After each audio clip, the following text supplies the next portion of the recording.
For the Timorese, they've gone from international neglect to massive international assistance.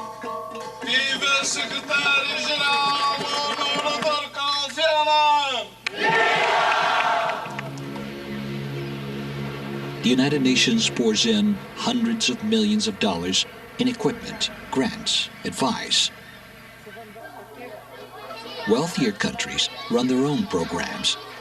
None has contributed as much as Japan. They've rebuilt schools, canals, and 1,000 kilometers of roads, cutting through mountains and monsoons to link up a tiny country half the size of Belgium, and to reach into forgotten lands where time has stopped.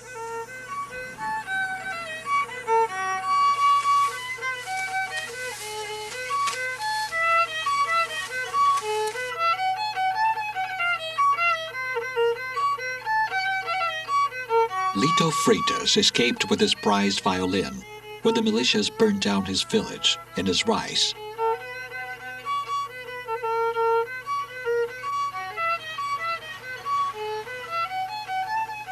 Akira Kamidozono is a rice expert who thinks he can improve Lito's harvest and Lito's life. But nothing is simple when different cultures come together.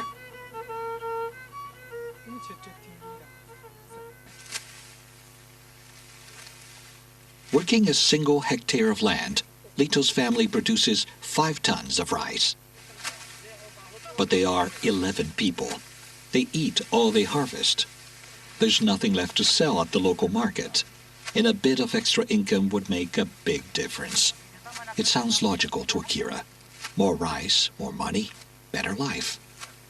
But only 6 weeks after his arrival, the foreign expert is told his knowledge of agriculture is not needed here. 初めに今そのあたりをイントロデュース、紹介して一緒にやっていこうとしたんですけども、やはり日本の I wanted to introduce Japanese techniques, but Japan has its own culture and techniques, and here they're different. すぐにこちらでできないという状況が起こりまして、こまめな水管理。So I couldn't apply Japanese know-how right away. I understood that my techniques couldn't be transferred quickly. すぐには移転はできないということが起こりました。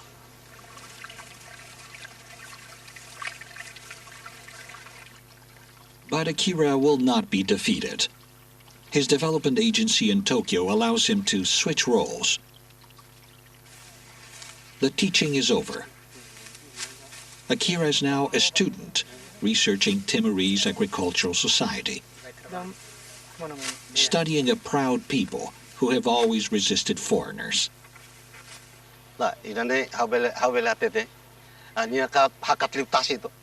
He's come from far away, but he has not taught me much. When it comes to planting and harvesting rice, I already know all that.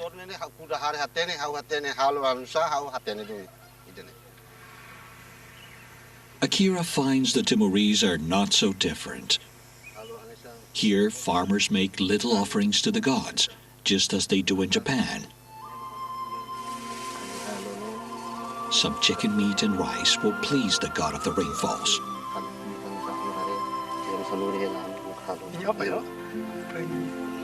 The rain will come, the rice will grow.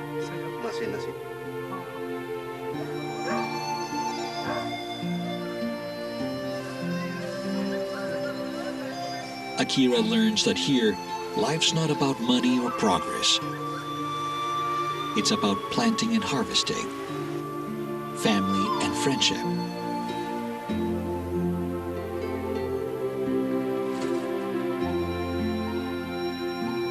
Recently, Akira suggested that planting rice in neat rows makes it grow taller and fuller. Prove it, said Lito. So they tried the old way and the new way, side by side. Akira may be right, but he's not too eager to prove it.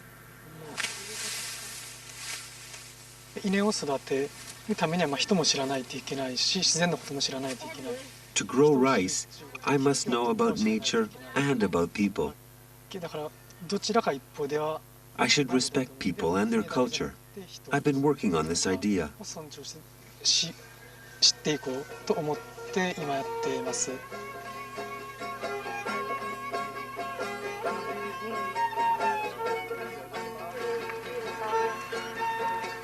International advisors like Akira have improved production in 2/3 of the country's arable land.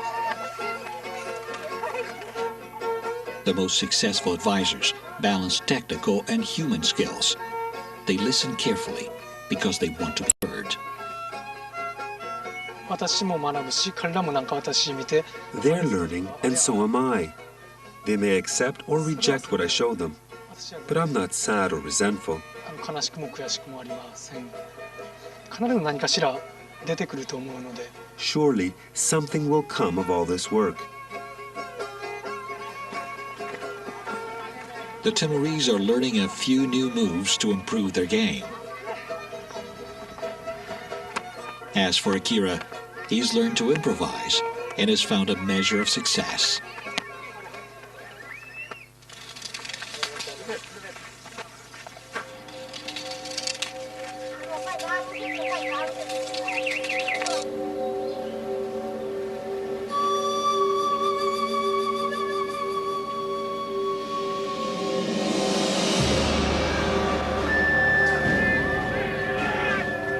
After the rampage, the militias vanish from East Timor to escape retribution.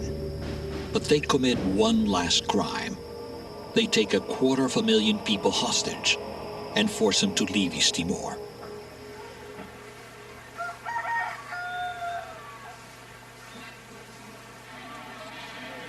Entire families deported at gunpoint languish in makeshift refugee camps.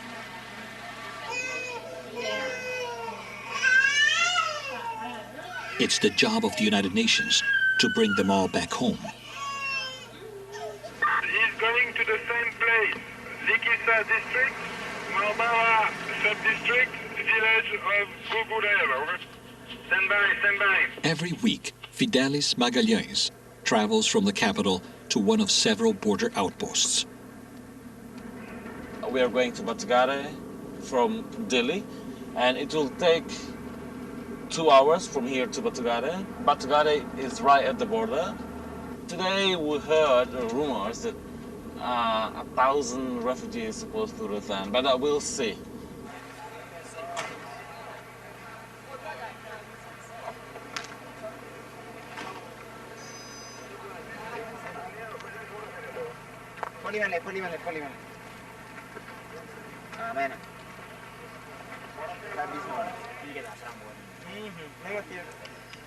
Fidelis's job is to monitor the delicate transfer across the border.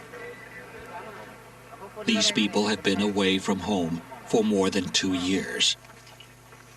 They're carefully screened as they return. Their health matters, so does their past. The militias have often told them it's dangerous to come back. It's not. But they're asked questions that may instill uncertainty and fear.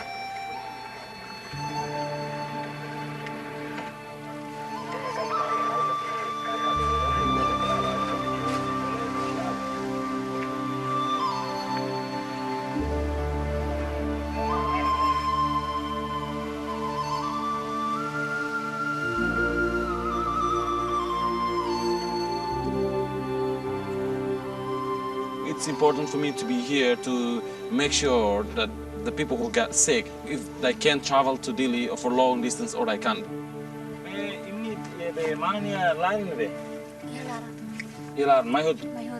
One here.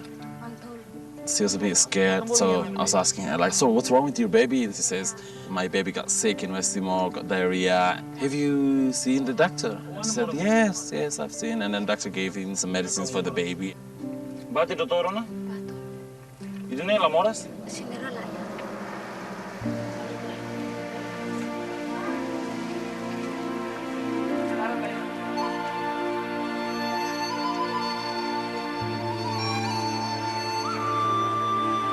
Center Batugare e nene fatti nene che libre fatti nene che ya quando pa siguranza niyan sila ya problema nene in most na Timor-Leste saya. Josefina Martins has returned with her mother. Josefina's father stayed behind. She won't say if he was a militiaman. But even militiamen are returning. By now, the UN has repatriated 200,000 people. The program is a success because revenge is rare. That wouldn't touch them. That wouldn't even beat them up. When I talked to them, I said, like, why? I mean, are you stupid? Why? What's wrong with you guys? I mean, you should get angry, or I mean, it's because it's normal. As human beings, I mean, you can't just, everything's okay. That's fine, that's fine. And they looked at me, like, like, what? What do we have to do? It's not important for us to beat them up, because we are really sick of fighting, of war. Fidelis, too, is sick of war. His own scars take their time to heal.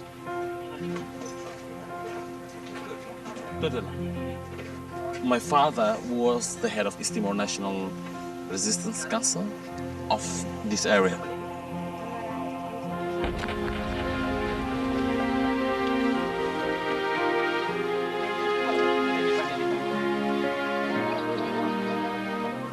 When the militias set fire to East Timor, they also went gunning for pro-independence politicians, like Fidelis' father.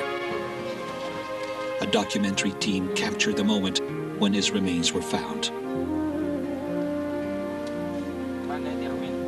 He was trying to hide, to escape, and then he went to a place called Ritabo, Mulao, and then he was there with the rest, with 14 people. And finally a guy, a militiaman, saw them, and he went to report, and then they came back, and then 14 of them, they all were killed, including my dad. And they were killed by this, by Indonesian military and militia. It wasn't only militia.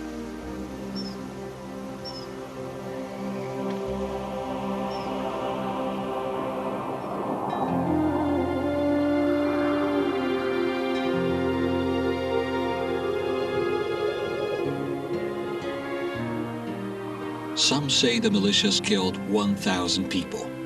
No one knows for sure. This skull is a male human skull, and what it shows is at the back behind the ear is this oval defect there, which is not present on the other side. And it's a gunshot entry wound.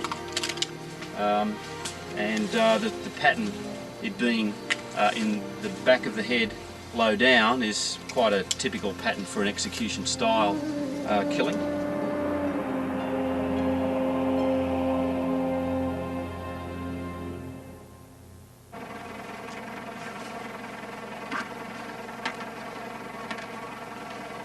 Most of those Fidelis has helped are victims themselves, ordinary people happy to go home. But Fidelis has also helped people who are not so innocent. He has mixed feelings. Two families, okay, you're right. Thank you very much, this is all. It's not only a job. Often I have to deal with some militias too. Sometimes, like, you know, when I see them, I get really hurt because I know what they did. Often I really want to take revenge and to pay back what they did. But I think it's more something, it's a feeling, it's something that you can deal with, you can cope with.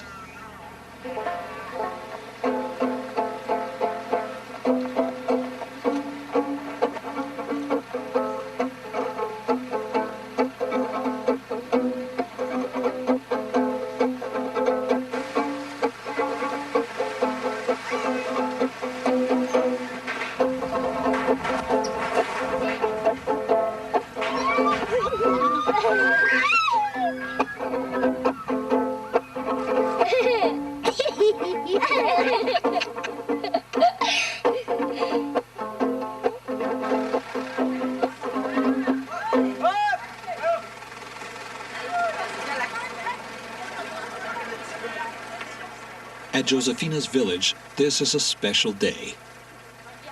If there are any questions about the past, no one will ask them now.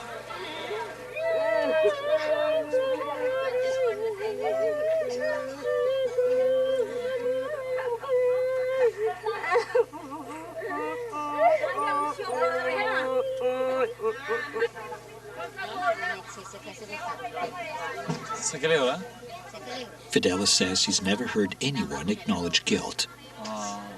People want to reconcile, they want to say hi to their friends, to reestablish their relationship again, but they want their friends to know, to admit what they did.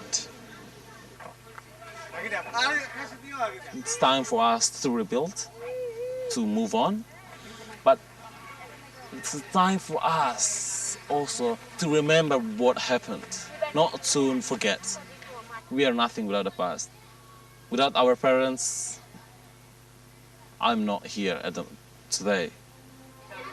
Now I will not forget for sure. I will always remember. It's something that I have to remember forever. I think it's not right to say that we have to forget because we want to move on. We can't move on if we forget. That's my point.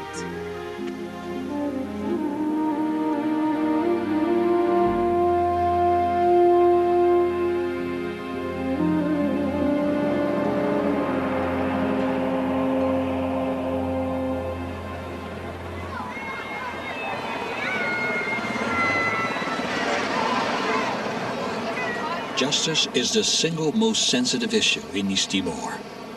As soon as guerrilla leader Xanana Guzmão returns from exile, he promises that no crime will be forgotten. I will always appeal to the people that directly or indirectly involve themselves in the violence and destruction to come and to face our people. We will not take any revenge, but they have to confess their crimes to the people. Finally, justice has a chance. The UN and a handful of wealthy countries back a new commission for truth and reconciliation.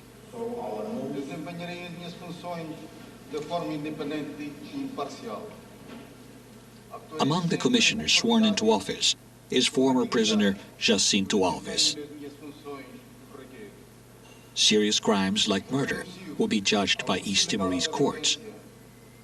The commissioners will deal with lesser offenses, such as assault and arson.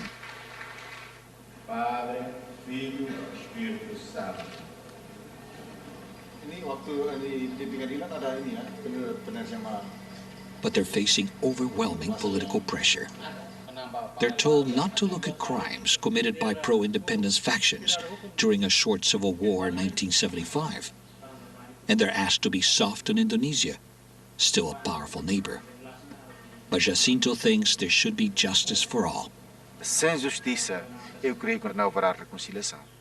Without justice, there will be no reconciliation. It will be empty political rhetoric. Dos líderes, dos políticos. Justice will begin with an inquiry into the oppression and violence that killed at least 200,000 people, 1 out of 3 Timorese, over a quarter century.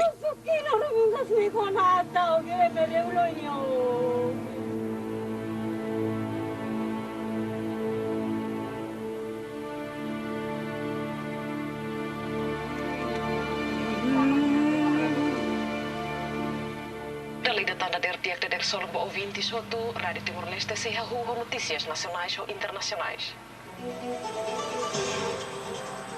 In a couple of days, the East Timorese will wake up in an independent country, but they'll still be facing the same problems. Most Timorese live on less than $1 a day. One of the poorest, least educated people on earth. That's the audience of Paula Rodriguez. Paula Rodriguez hanu belum juvia taidi durante horas ida nela ramba oi lius informações nebe ami recolheu na baime. Konaba população nebe carig mais ou menos 50% nebe analfabeto se deu katene. 50% of the people don't know how to read or write. Our task is to free them from illiteracy.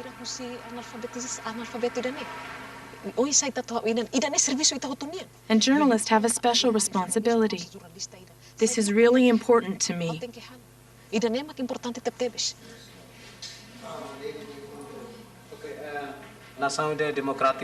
Paula and her colleagues at the UN-funded station learned about fair and balanced journalism from foreign instructors these so-called internationals.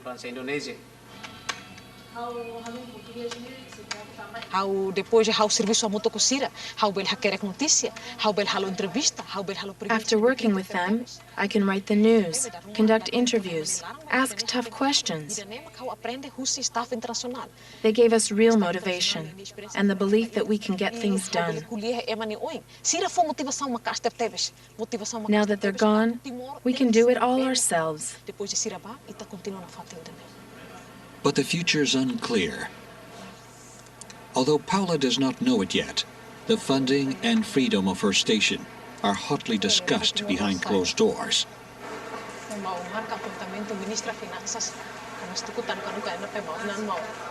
Still, in East Timor's new democracy, a reporter can freely enter the House of Parliament, spot the finance minister,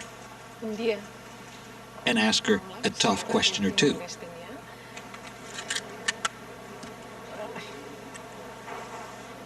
Senhora Ministra Finanças nian, Senhora Madalena itabot bele explica. As the UN leaves, jobs are being lost. What will the government do? Período depois de Timor-Leste repatriando a independência, mais ou menos o sabe orçamento para Timor-Leste. Agora se berreta vice-ministra está no outro ministério. The minister has no answers. She says she's new on the job. Paula ponders her people's uncertainty.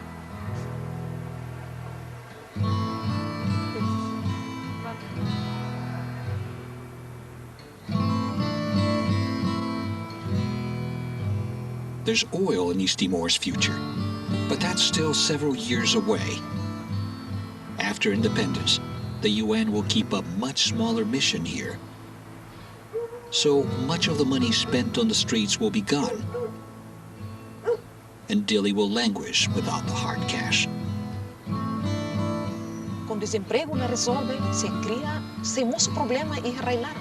If unemployment grows, we'll have serious problems. A lot of people have nothing to eat. Their children can't go to school. The UN will keep on supporting us, but we must invest the money wisely to bring unemployment down, to create stability, or potential investors won't come.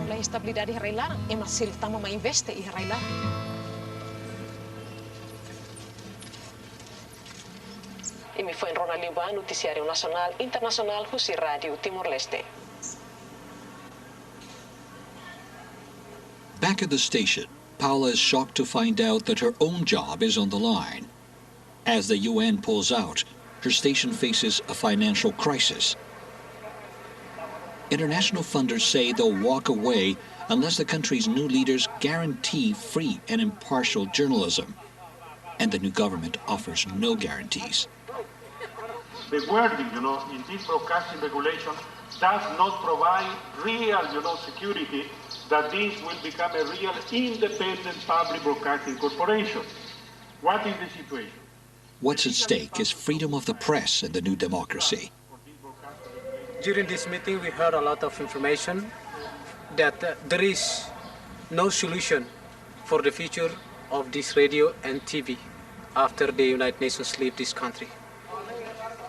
The station might die or become a tool of government propaganda.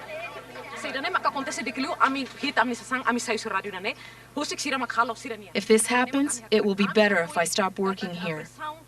We don't want to be pressured to say what's not true. We have no fear. We will always demand our independence. A few months later, Paula's station will get by on a shoestring, still not assured of independence.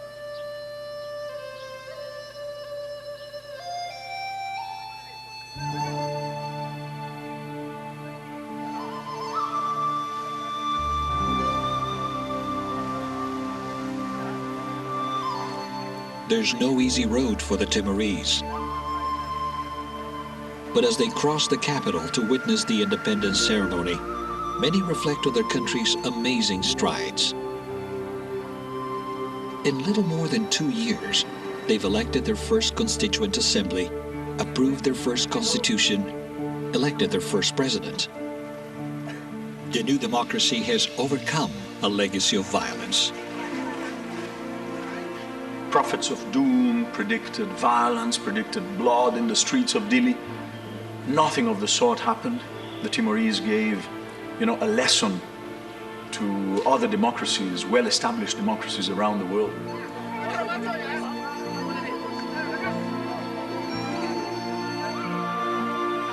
The world is watching to see whether the United Nations' most ambitious nation-building effort in history succeeds or fails. This was our child. East Timor is the baby of the United Nations. Perfection cannot be achieved in 2 years, but I think the foundations are there for East Timor to prosper.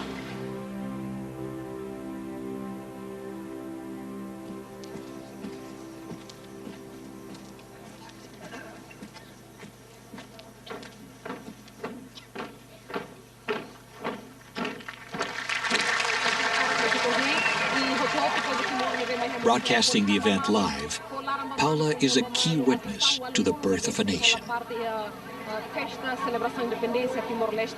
I have no doubt that you will fulfill your new roles as citizens of East Timor and of the world with spirit and great success. I have the honor to transfer executive authority from the United Nations Transitional Administration to the institutions of the Democratic Republic of East Timor.